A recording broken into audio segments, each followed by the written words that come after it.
Well, it's been a while since we've seen you here at the home game because, 10 days ago against the Seattle Seahawks, a lot had changed for this football team. Mm-hmm. But kind of now, since everything has kind of went by, the Jeff Fisher firing, this team is now 2 games left. What have you seen from the players now that was a little bit different before Jeff was released?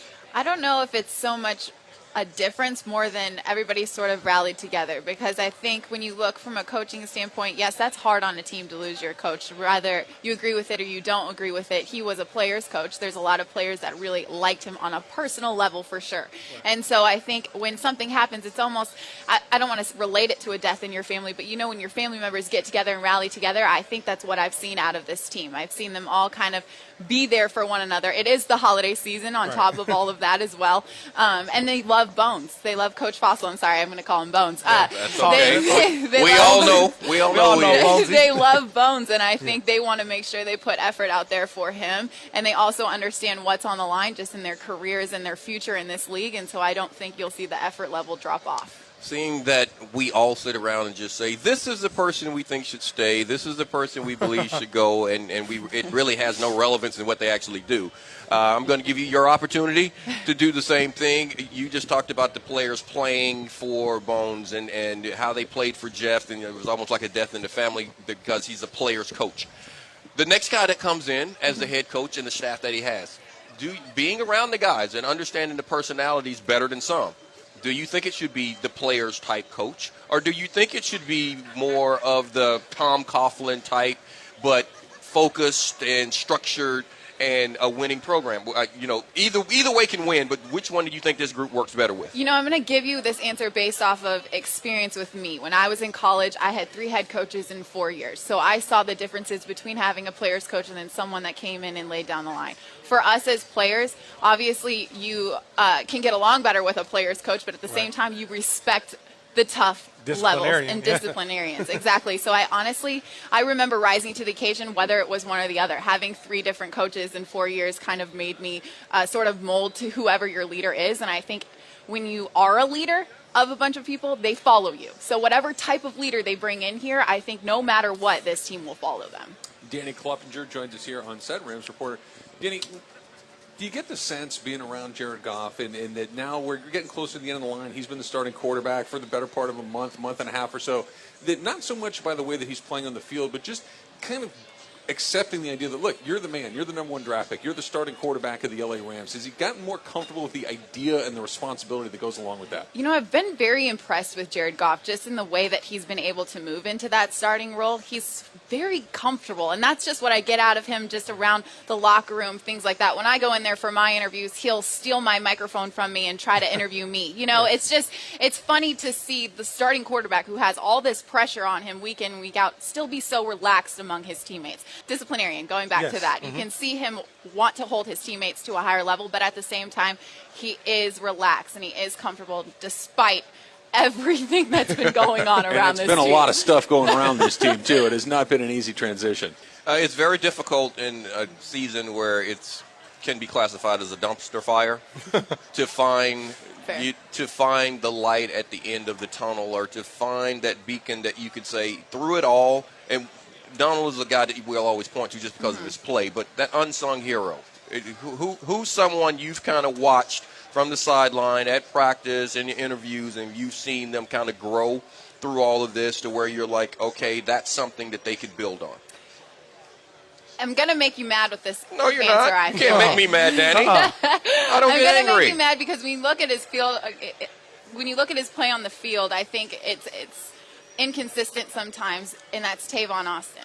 I think I can see once he signed that contract extension, I think everybody was really hyped on him and when that was signed in the preseason. And then, unfortunately, he hasn't had the year that I think he would have liked to have. Right. But what I do during game day is I stand on that sideline and I kind of watch the interactions that go on with the team.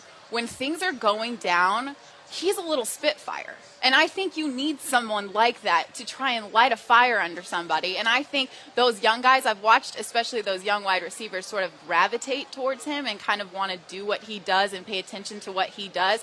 And so at practice, I can see him yell at Pharoh Cooper when Pharoh Cooper does something on a punt return in practice. I can see him do it and try and hold guys accountable on the sidelines during a game when things are going down. And I think that it's a player like that in tough moments when they can kind of rally their team together, it's that type of person that can be an unsung hero. I agree with you. That doesn't make me mad No. at all.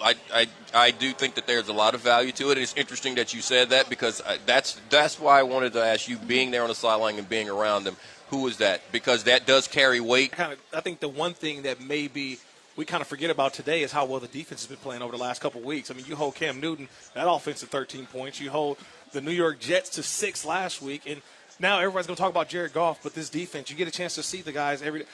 Do you get a sense that they're looking around like, okay, now offense, it's your turn. We've been holding our part of the ship. Can you do your part now this week? Yeah, absolutely. I do see that, but I also see them trying to give them more opportunities. Every single week they talk about takeaways, and Ryan Tannehill hasn't thrown an interception in 4 games. Yeah. So I think that's what their mindset is on. I know they don't want to, blame everything on the offense. Obviously, the offense is struggling. I don't think it's a secret at this point. So I think the defense just wants to continue to try and put the offense in a place where they can be successful. And if they can get a takeaway against Ryan Tannehill when you're starting a rookie quarterback, that's helpful. I think Coach called it an offensive juggernaut at this point. We're 2-1 without scoring a touchdown. Not normal, to be honest, but that means your defense is pretty darn good. Look in the eyes of some of these rookies. Like, obviously, we always focus on Jared, but there's Higbee, there's Cooper, there's Thomas, and it's always that rookie wall. In December, look, the college football season's over, but yet these guys are still in the midst of a football season. You look up, you're like, we still got 3 or 4 more of these to go. Do you get that sense from some of the rookies? No, because I think right now they're looking at an opportunity in front of them. Those guys are now looking at, well, what's been going on isn't really working. Maybe this is my time where I can step up. And they are young, so they have more energy. They have more in the tank because they haven't been playing that much all year. So now's the time to show it off. I was going to ask you, who is someone that you would say expect to see something from this guy down out of the young guys? Expect to see something from him down the stretch. I think that Tyler Higbee is going to be a star. Yeah. I think just his relationship with Goff, they drive to the games together. They're together all the time. That says something when you can start to build a little bit of chemistry. Once he starts going, he's got the build for it. He stays after practice on the jugs machine. He wants it. And you can see it, and he doesn't look like it's getting to him yet. So I think down the road, I think him and Jared Goff are going to be a good matchup there. Anyone is questioning the work ethic and the carrying, that's ridiculous because, as you said, everyone wants to win. I'm with you on that. They're putting the time in. They do all of that. That's a given from my standpoint. What I'm wondering, just being around them, how much we were just discussing how much outside noise is there. How do they feel about that actually deflecting from the season? That's a very interesting question because a lot of times I think the same thing, that it's starting to get off the topic of football. We're starting to get off the topic of the field and what's being put on the field. And I think it's almost a slap in the face. To these guys that, like you said, they do work hard every single week. And granted, the results aren't showing on game day. So it's kind of like, well, what other storylines around the team can we find so we can put that out there? Because what's going on the field is not a story. It's not interesting right now. And so I think they take that to heart. I think they want to be relevant in what they're doing on the field because why put in all that work if no one's going to talk about it? We're just now getting a chance to see him on a day-to-day, week-to-week kind of basis. You saw him all last season in his rookie year. Has his mood sort of changed? You sense the frustration? Because I didn't see him week to week last year, so I don't know how he was. Was he bouncing around the locker room? Is his attitude changing? What's different now that you see in Todd this year? It's interesting because he's never really been – he's always hyper around his teammates, but, around you and I or maybe the media, he gets a lot more mellow, kind of just about his business. He doesn't really like to talk about himself that much. I think when you think about him, he's either been hurt or he's been awesome. So I think this sophomore slump a little bit, if that's what you want to call it, it's probably something he's never had to deal with before. And so I think he's trying to be normal, but, I was an athlete too. Yeah. That's going to eat at you a little bit. If you're a three-point shooter like I was and you're not making three-pointers, then it's like, what's wrong with me? It's the same kind of deal. Now, you're talking about everyone having Goff's back, and everyone's right there expecting to give their all to him. What do you expect from Jared? What do you expect to see from him today?